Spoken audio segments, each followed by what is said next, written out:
Shalom anak-anak, selamat pagi anak-anak yang sungguh Tuhan kasihi. Bagaimana kabar kalian? Puji Tuhan ya, karena kasih Tuhan kita boleh berjumpa kembali di ibadah kelas 1-3 SD Kristen Kalam Kudus. Siap memuji Tuhan? Anak-anak, tema ibadah hari ini adalah Follow Jesus Example. Mari kita memulai ibadah dengan mengucap syukur dengan Tuhan. Kita mau pujikan lagu Aku Mau Ikut.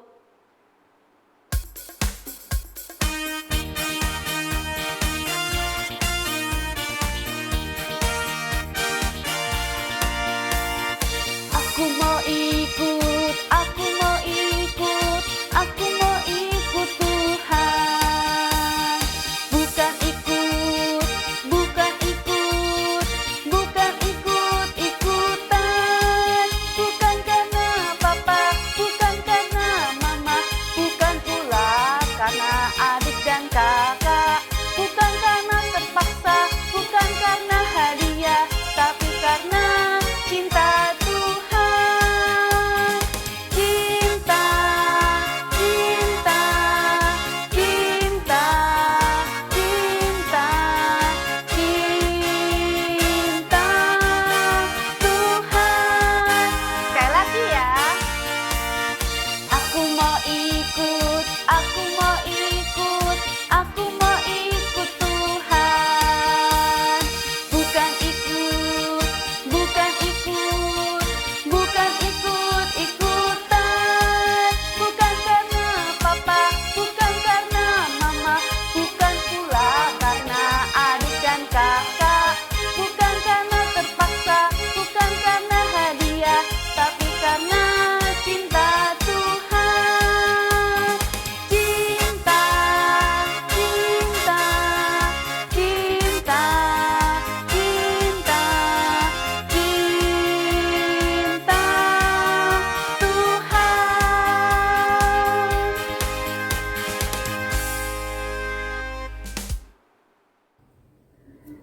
Mari kita berdoa.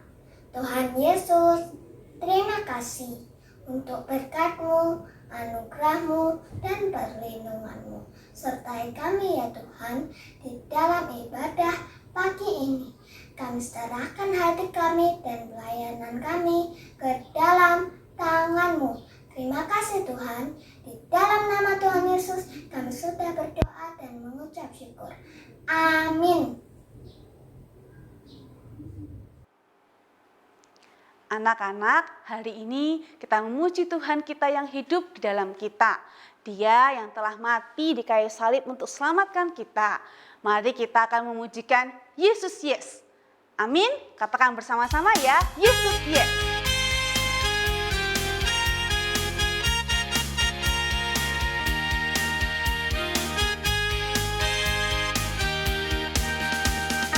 Ku memuji Tuhan yang hidup di dalamku, Anak Allah yang penuh kasih, Dia mati bagiku. Tuhan yang selamatkanku dalam masa mudaku, dan aku pun mau setia muliakan namanya. Yesus yes, Yesus yes, Yesus hidup di dalamku. Yesus yes, Yesus yes, Yesus sungguh hidup di dalamku. Sekali lagi ya. Aku memuji Tuhan yang hidup di dalamku, Anak Allah yang penuh kasih, Dia mati bagiku. Tuhan yang selamatkanku dalam masa mudaku, dan aku pun mau setia muliakan namanya. Yesus yes, Yesus yes, Yesus hidup di dalamku. Yesus yes, Yesus sungguh hidup di dalamku.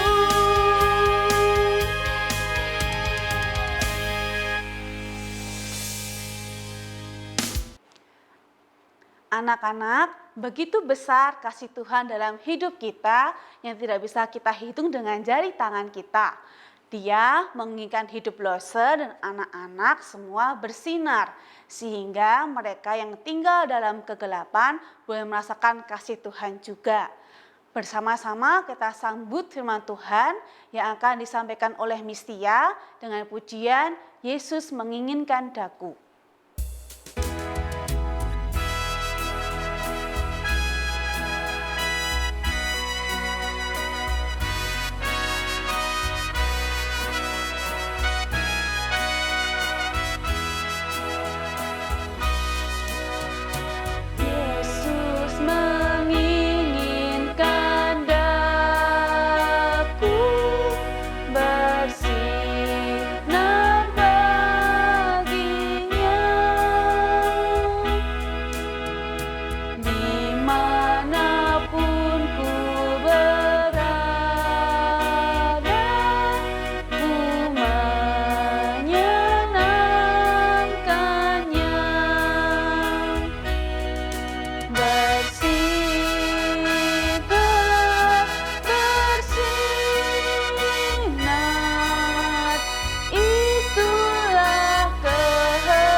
Baik anak-anak yang dikasihi Tuhan, mari sebelum kita mendengarkan firman Tuhan, kita akan berdoa terlebih dahulu. Mari kita berdoa.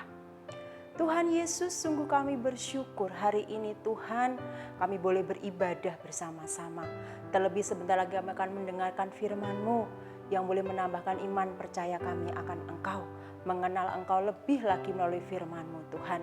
Ajar kami untuk kami bisa mengerti dan melakukan firman-Mu dalam kehidupan kami. Kami butuh Roh Kudus untuk membimbing kami supaya kami boleh memahami apa yang akan kami pelajari hari ini. Tuhan yang tolong kami. Kiranya Roh Kudus menguasai setiap kami semuanya sehingga firman yang disampaikan seperti firman-Mu tidak akan pernah kembali dengan sia-sia. Terima kasih Tuhan Yesus, kami sambut firman-Mu. Haleluya. Amin. Anak-anak yang dikasihi Tuhan, judul renungan kita pada pagi hari ini adalah Follow Jesus Example atau mengikuti teladan Tuhan Yesus. Firman Tuhan terambil dari Yohanes 13 ayat 1 sampai 15. Ada yang tahu siapa ini? Pak Alex, bukan ya? Pak Hari juga bukan. Oh, Pak Yanto apalagi bukan. Siapa ya? Ya, dia adalah Fernando Lugo, Presiden Uruguay tahun 2008 sampai 2012. Dikenal sebagai pemimpin yang sangat sederhana. Lugo yang sebelumnya berprofesi sebagai seorang pendeta, dikenal aktif membela kaum yang tertindas. Ketika dilantik menjadi presiden, Lugo menegaskan bahwa dirinya tidak akan menerima gaji sebagai presiden sebesar $4.000 Amerika Serikat per bulan. Menurut Lugo, gajinya merupakan hak bagi kaum miskin selama menjadi presiden. Lugo juga lebih memilih tetap tinggal di rumahnya yang sederhana, berpakaian sederhana, juga mengkonsumsi makanan yang sederhana.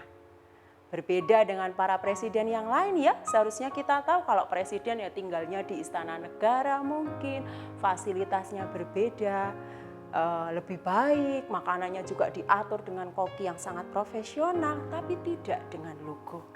Jadi tidak heran jika Presiden Lugo itu menjadi inspirasi atau menjadi teladan bagi banyak orang. Menginspirasi orang untuk berbuat seperti yang Presiden Lugo lakukan. Nah, itu kisah yang ada di dunia ini.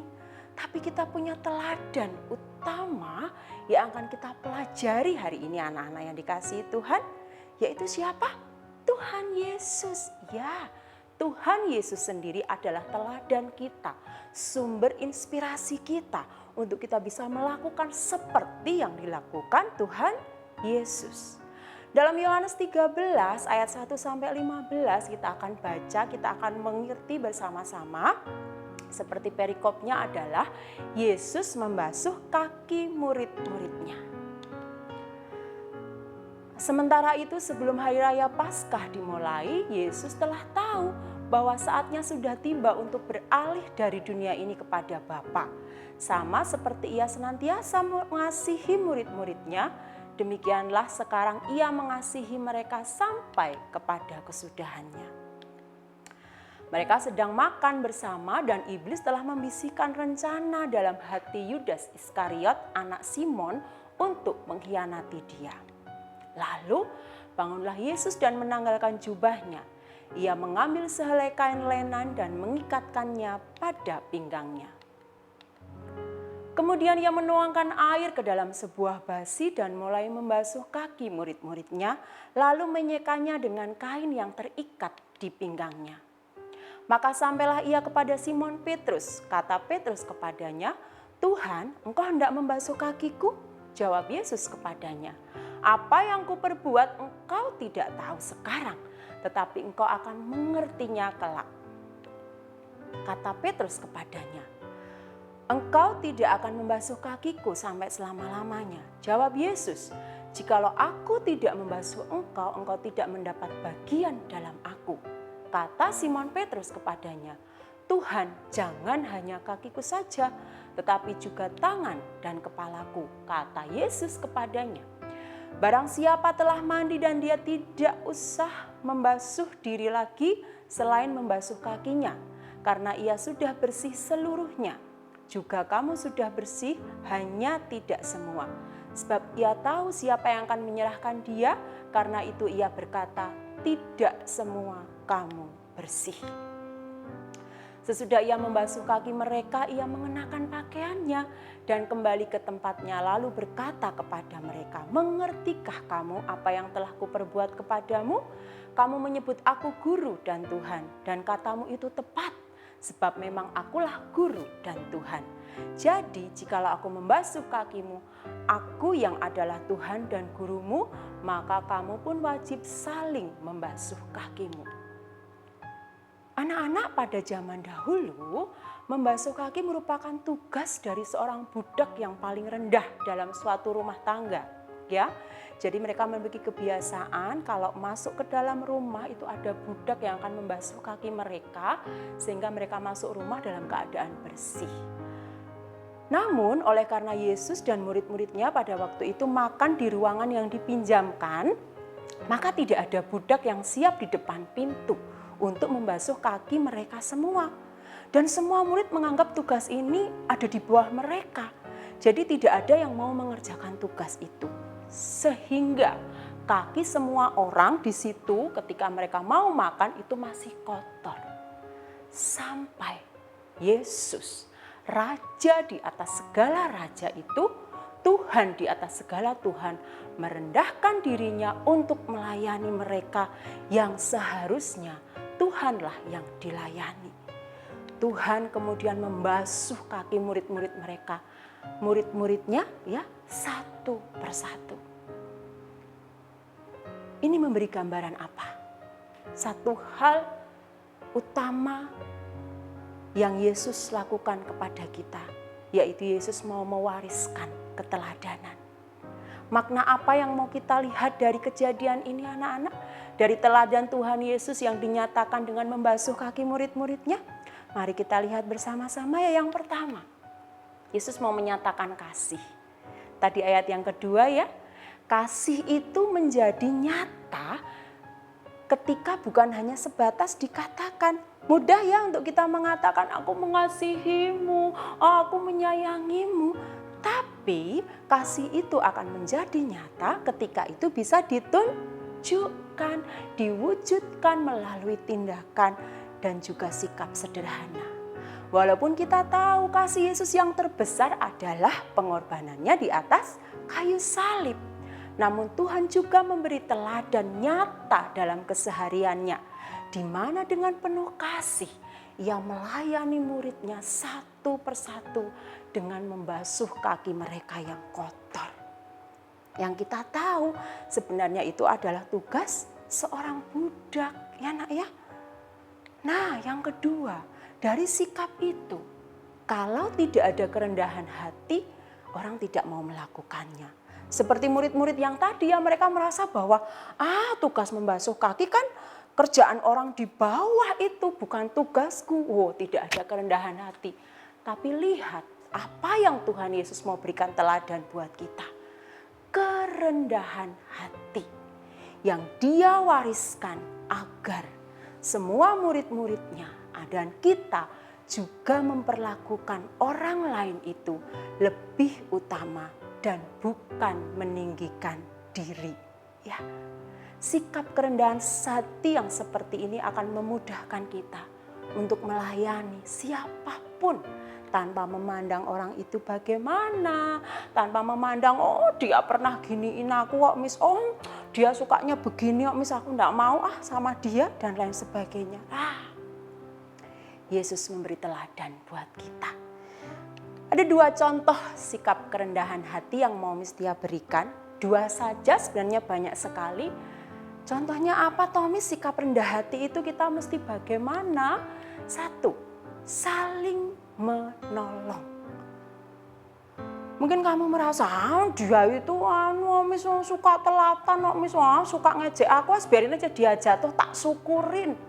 Loh, itu mau orang minta-minta dia enggak mau kerja gini. Enggak usah ditolong aja Miss.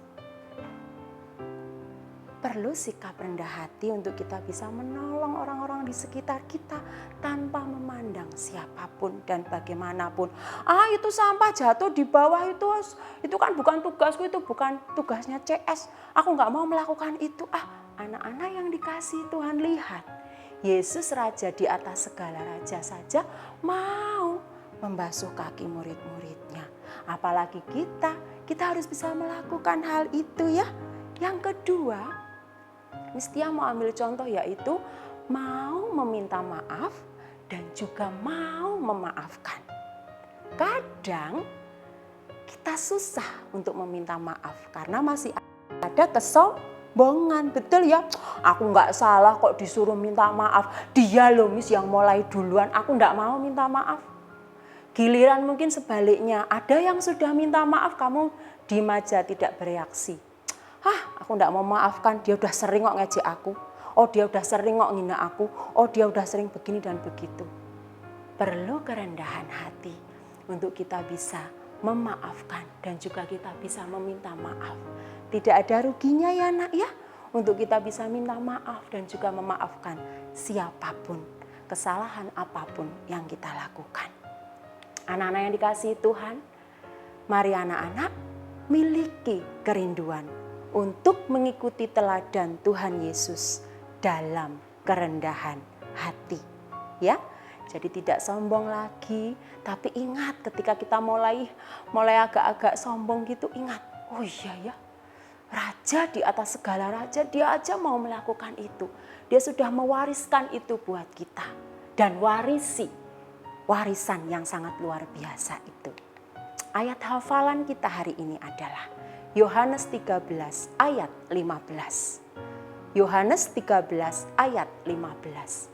Sebab aku telah memberikan teladan kepada kamu, supaya kamu juga berbuat sama seperti yang telah kuperbuat kepadamu.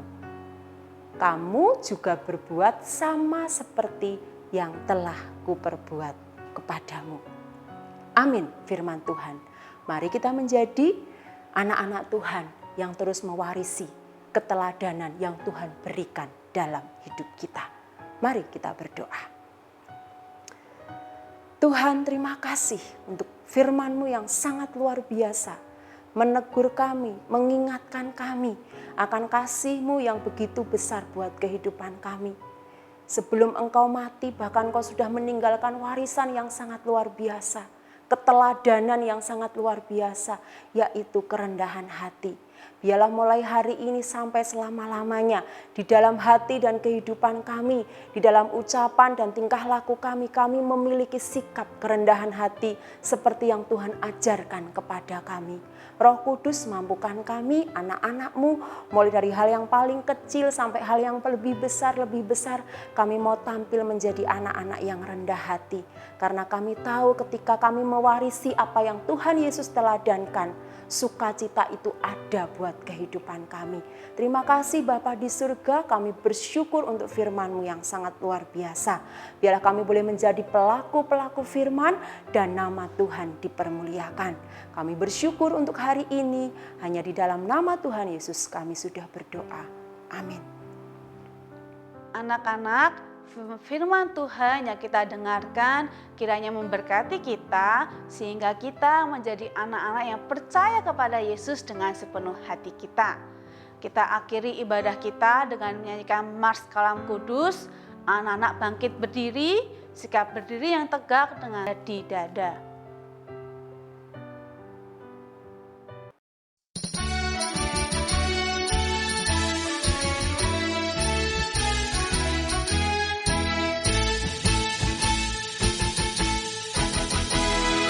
Kalam Kudus tunas harapan bangsa, bangun tegaklah. Bangsa dan negara harap bakti-Mu dan pengabdian-Mu.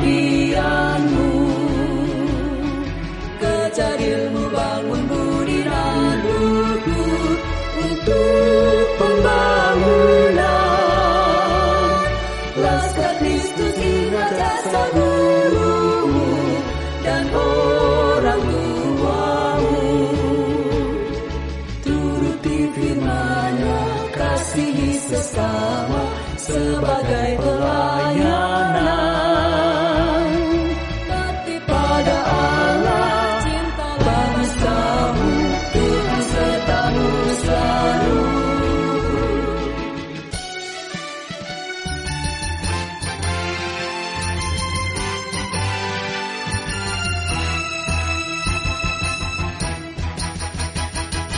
Kalam Kudus tunas harapan